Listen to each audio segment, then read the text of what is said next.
Alio. Nu, labs, Katrin, girdi, aš dabar apsipirkinėjau, čia pagalvojau, kur tu besi dabar? Šiuo momentu anykščios prie Puntuko akmens.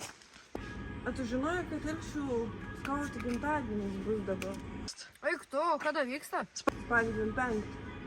A tu atvarysi? Tai jo, aišku, kaip tik nieko neveikiu, tikrai atvarysiu. Tik reikia dovaną dabar sugalvoti, nes neturiu. Gerai. Tada susitinkam spalio 25 dieną Telšiuose, gimtadienį, o aš tada varau skubu, grįžtu į Telšius ir varau ieškoti dovanos. Nu gerai. Tai tada lauks tada. Aš kaip tik irgi jau ruošiuos, tai va lauks tada. Gerai, iki pasimatymo. Gerai, kada?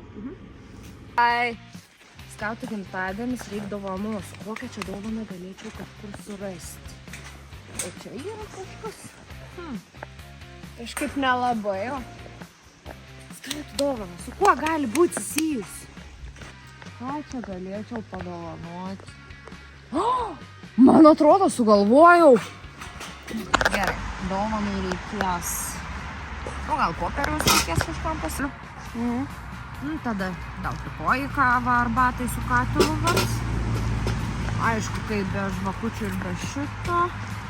Vėlis, be vėlio. Ir vandens. Manau, kad čia yra žiauriai gera dovana, atskautiška viską. Nu va, manau, kad gimtadienį pasiruošta.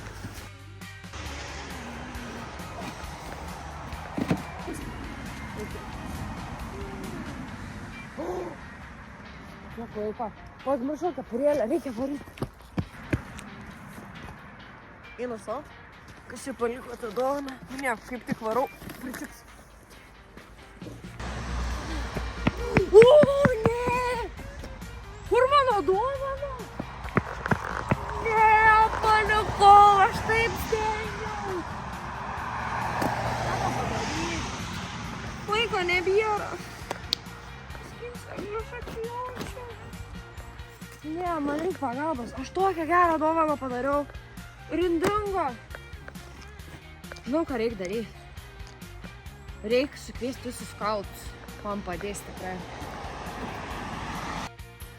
Kviečiam tave į Telšių skautų gimtadienį. Spalio 25 dieną. Raskime dingusią dovaną kartu. Nes koks gimtadienis be dovanų. Lauksim jūsų visų. Iki.